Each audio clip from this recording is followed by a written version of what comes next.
Bonjour mon cunier, jour de match et jour de débrief. Aujourd'hui, on jouait contre Liverpool à Anfield. Mais avant de commencer cette vidéo, si tu es un habitué de cette chaîne, tu connais déjà la formule. L'objectif, c'est 100 abonnés d'ici la fin de l'année. On est très, très, très proche des amis. Donc, n'oubliez pas de partager massivement, de vous abonner, de liker la vidéo, laisser un petit commentaire dans le référencement pour que la vidéo puisse atteindre d'autres abonnés, pour qu'on soit tous nombreux sur cette chaîne, créer une grosse communauté, supporters de Manchester United.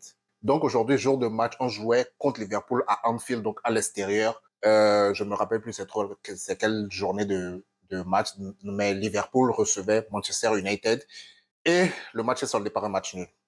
Un match nul très très solide, les amis, un match nul où, de façon générale, Manchester United a tenu. Manchester United n'a pas rompu, a des fois plié, a des fois fait manquer de vigilance, mais n'a pas rompu. On n'a pas concédé de but, c'est déjà très très bon. C'est très très rare cette saison qu'on ne concède pas de but. On n'a pas marqué non plus, donc le match s'est soldé par un match nul 0-0. Et comme vous avez l'habitude dans cette vidéo, on va faire un petit débrief de ce match. On va commencer par cette défense. Varane et Johnny Evans en l'absence d'Harry Maguire, Lindelof et tout le reste. Varane, Johnny Evans, Varane, très très solide. Varane, combatif, Varane, récupérateur, Varane, qui bloque les centres. Tous les centres sont sur sa tête, qui a été très très solide dans cette défense. Varane, franchement, ça montre encore une fois le grand joueur que c'est. Ça montre encore une fois pourquoi c'est un joueur sur lequel on doit compter. Aujourd'hui, Manchester United a été très très offensif, a été très pressant, a été très offensif, comme je l'ai dit, dans notre défense. Mais malgré ça, cette défense a très très bien tenu. Cette défense n'a concédé aucun but.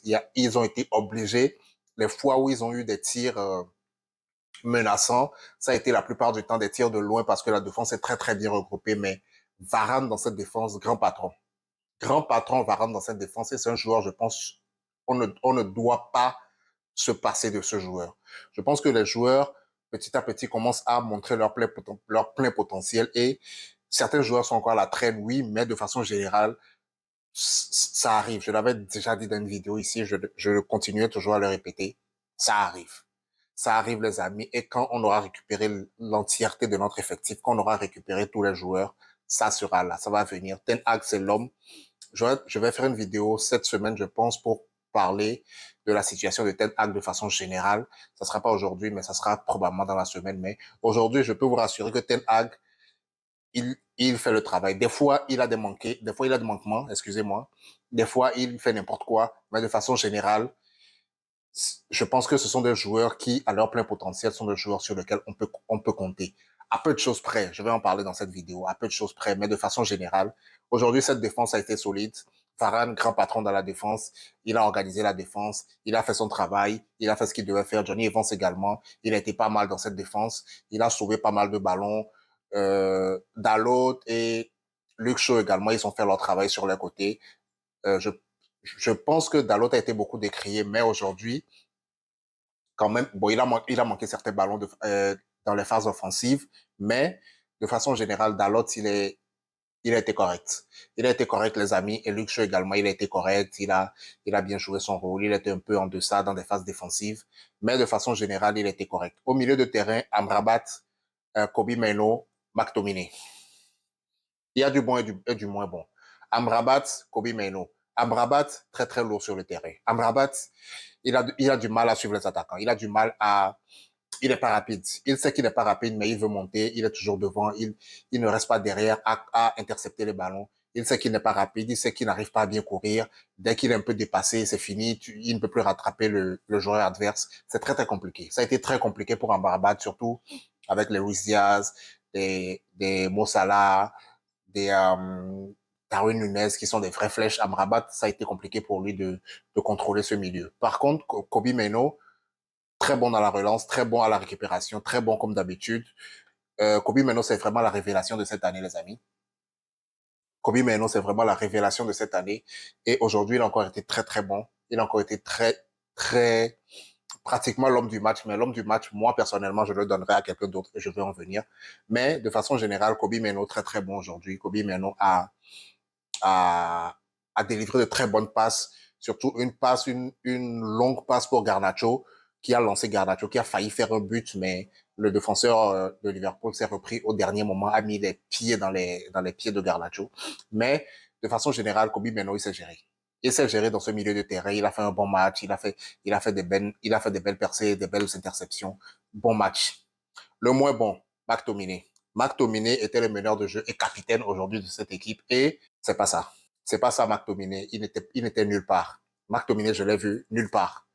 Il n'était nulle part aujourd'hui, McTominay. C'est le plus gros flop de ce match aujourd'hui, McTominay. Il n'était nulle part. À la création, zéro. À la récupération, zéro. Travail défensif, moyen. Très, très, très moyen. Moyen, moyen. Mais de façon générale, il n'était nulle part. On ne le voyait pas. Les petits ballons qu'il avait, il les perdait. Il n'arrivait pas à faire une passe. Il avait un ballon, il devait faire une belle ouverture pour, je pense, Højlund ou Garnacho. Il s'est loupé, il s'est tapé les pieds, il a perdu le ballon. On dirait un joueur de quartier. Tu sais, le joueur de quartier, là où tu n'arrives pas à placer une passe, tu n'arrives pas à faire un contrôle. Zéro McTominay. Zéro McTominay aujourd'hui. Et ça, c'est vraiment décevant parce que c'est un joueur qui est revenu en très, très belle forme récemment. C'est un joueur qui est revenu combatif récemment. Mais au niveau du travail, je pense qu'il en reste beaucoup. Il en reste beaucoup pour qu'il soit au niveau. Et McTominay, c'est très, très décevant aujourd'hui. Perdu beaucoup de ballons. On ne pouvait pas le remplacer parce que c'était lui le capitaine. Mais je comprends pourquoi Ten Hag l'a mis capitaine. C'est par rapport à son exemplarité, c'est par rapport à son professionnalisme, c'est par rapport à son comportement de façon générale dans l'équipe. Mais techniquement, footballistiquement, il n'a rien apporté. Il n'a absolument rien apporté, mais il y avait personne pour jouer ce rôle. Bruno Fernandes n'est pas là. Eriksen n'est pas là.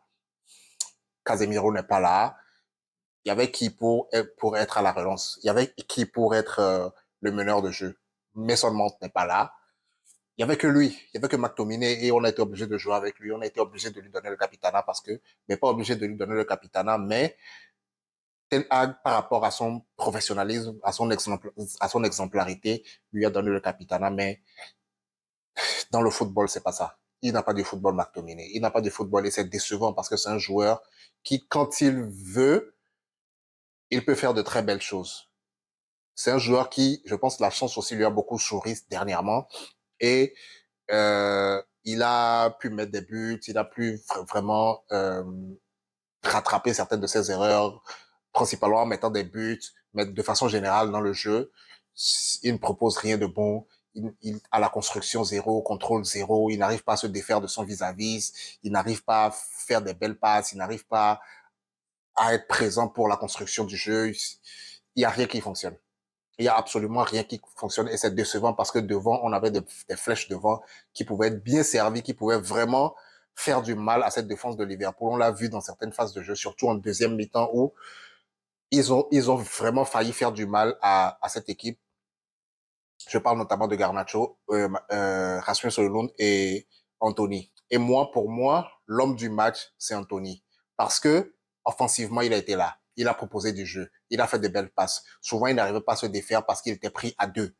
Des fois même à trois. Mais, offensivement, il a créé du jeu. Il a été là. Il a proposé euh, il a fait des appels de balles très, très bons, de très, très bons appels de balles. La combinaison avec Diogo Dalot a été très, très, très mauvaise aujourd'hui. Mais je pense que de façon générale, Anthony et McTominay s'entendent beaucoup plus que Anthony et Dalot. On l'a vu dans certains matchs ici. Anthony et McTominay s'entendent très, très bien. Dès que l'un derrière l'autre part en profondeur de banc pour recevoir le ballon et ainsi de suite. Mais avec McTominay, ça a du mal à prendre. Ça a du mal à coulisser et on l'a encore vu aujourd'hui. Mais de façon générale, Anthony il a proposé de très très belles choses et même défensivement, j'ai en mémoire un retour défensif qu'il a fait sur Luis Diaz, oui, dans la surface où Luis Diaz était tout seul dans la surface et Anthony est revenu lui couper la balle. Très très bon Anthony également défensivement. Il a fait des retours défensifs. Il a participé à la défense, à la relance, à la construction du ballon. Il a participé à tout sur son côté et même des fois il rentrait dans l'aile. Donc Anthony, très très belle performance aujourd'hui et belle performance les deux trois derniers matchs. Il commence à se réveiller également. C'est très très bon pour l'équipe. C'est vraiment bon pour l'équipe. De son côté, Garnacho, il a été un peu moins, mais également il a proposé certaines belles choses. Beaucoup moins bon défensivement Garnacho, un peu dans la dure offensivement parce que voilà, l'équipe a joué très très défensif aujourd'hui. L'équipe s'est regroupée sur le, enfin dans sa moitié de terrain aujourd'hui. Il n'y a pas eu beaucoup de combinaisons défensives. Il n'y a pas eu beaucoup comment j'appellerais ça, euh, de créativité au niveau de l'attaque. Mais défensivement, ça a été solide. Donc, Garnacho n'a pas eu enfin, il n'a pas eu beaucoup d'options en attaque pour vraiment exploiter ses ballons. Également pour Rasmus Højlund qu'on a tout le temps du mal à trouver, qu'on a énormément de mal à trouver. Je pense que le seul joueur qui arrive à vraiment trouver Rasmus Højlund, à vraiment jouer avec lui de temps en temps, c'est Marcus Rashford. On l'a vu dans certains matchs. On l'a vu en Champions League. Marcus Rashford, il arrive, c'est le seul joueur qui arrive à bien jouer, à un peu mieux jouer avec Rasmus Højlund que les autres. Les autres, c'est très, très compliqué. C'est très compliqué d'avoir cette entente entre eux, entre les trois de devant. C'est super compliqué. Et Rasmus Højlund, il reçoit pas beaucoup de ballons, il reçoit beaucoup de ballons d'eau au jeu. Et lui, il commence à m'énerver aussi parce que il tombe beaucoup. Il reçoit le ballon, dès qu'il est un peu tapé, il tombe. Il a du mal à contrôler, il a du mal à se tourner, il a du mal à tout faire à Rasmus Højlund dès qu'il a le ballon dans les pieds. Il a du mal à accélérer, il a du mal à tout faire. Il commence à m'énerver. Il commence sérieusement à m'énerver Rasmus Højlund et il faut qu'il se reprenne aussi. Il tombe trop. Rasmus Højlund, il tombe trop et c'est pas possible. C'est pas possible qu'il continue à tomber comme ça. C'est pas possible. C'est tout simplement pas possible. En tout cas, j'espère que dans les prochains matchs qui arrivent. Le Boxing Day, il est très très proche. Le Boxing Day, il arrive très bientôt. Donc j'espère vraiment que dans les prochains matchs, il réussira à faire de meilleures choses. J'espère vraiment que dans les prochains matchs, il réussira à proposer de meilleures choses. Toute l'attaque en général réussira à mieux le trouver. On réussira à mieux exploiter toutes ses capacités. J'espère que lui aussi réussira à... Ici, c'est la première ligue. Ici, c'est la première ligue et tout le monde est costaud, tout le monde est solide. Donc, il faut qu'il soit encore plus solide que ça. C'est trop facile pour lui. C'est trop facile pour tout le monde de le contrer quand il est dos au but. Et même quand il est face au but, quand il veut commencer ses accélérations, des fois il se mêle les pinceaux, il se mêle les pattes, il perd le ballon, il n'arrive pas à contrôler. C'est compliqué. C'est compliqué et il commence à m'énerver. Il commence à m'énerver. Euh, le milieu, McTominay commence à m'énerver. Tout le monde commence à m'énerver, sauf Kobe Meno, Anthony, Varane, Onana. Onana aujourd'hui, waouh! Waouh! Franchement, waouh! Waouh! Moi, j'applaudis Onana. J'applaudis Onana aujourd'hui. Je vais terminer par ça. Onana a été magistral sur sa ligne aujourd'hui. Il a bien dirigé cette défense. Il a bien intercepté les ballons. Il a fait des arrêts incroyables sur sa ligne aujourd'hui, Onana. De beaux réflexes. Et je pense que Onana également commence à venir. Petit à petit, les individualités commencent à se faire voir. Les pots cassés vont partir du terrain. Ten Hag l'a dit, vu qu'ils sont éliminés de Champions League, ils ne jouent pas la FA Cup, il va fonctionner en effectif réduit et j'espère que d'ici janvier, d'ici l'année prochaine, certains joueurs vont revenir, les blessés vont revenir et on aura une équipe beaucoup plus, voilà, on sera plus obligé de bricoler, tout le monde va jouer à son poste et ça ira beaucoup mieux comme ça. Énormément mieux comme ça, tout le monde va jouer à son poste. Ça ira beaucoup mieux comme ça. Les titulaires, ceux qui fonctionnent bien à leur poste vont occuper leur poste et ça ira beaucoup mieux comme ça, je pense bien. Donc, Ten Hag, vraiment courage. Toute l'équipe a très bien performé aujourd'hui. On a réussi à arracher le point du match nul. C'est un bon point pour nous. Tout le monde pensait qu'on allait se prendre encore 7-0, mais ça n'a pas été le cas aujourd'hui. On a été très, très solide défensivement et on a créé deux frères offensivement. Donc, point du match nul aujourd'hui. J'aurais bien aimé qu'on gagne pour que la victoire soit parfaite, mais point du match nul aujourd'hui. Donc, rendez-vous samedi contre West Ham. Encore un match à l'extérieur contre West Ham, les amis. D'ici samedi, abonnez-vous encore massivement. On va atteindre les 100 abonnés très, très, très bientôt, les amis. N'oubliez pas de partager également à tous ceux qui sont autour de vous, tous ceux qui aiment Manchester United, tous ceux qui aiment le football, Ten Hag, un joueur de Manchester United en particulier. N'oubliez pas de partager avec eux. On va tout décrypter. On va euh, voir tout ça dans les commentaires. Le commentaire pour le référencement. N'oubliez pas les amis. Donc, on se rattrape samedi. Ciao.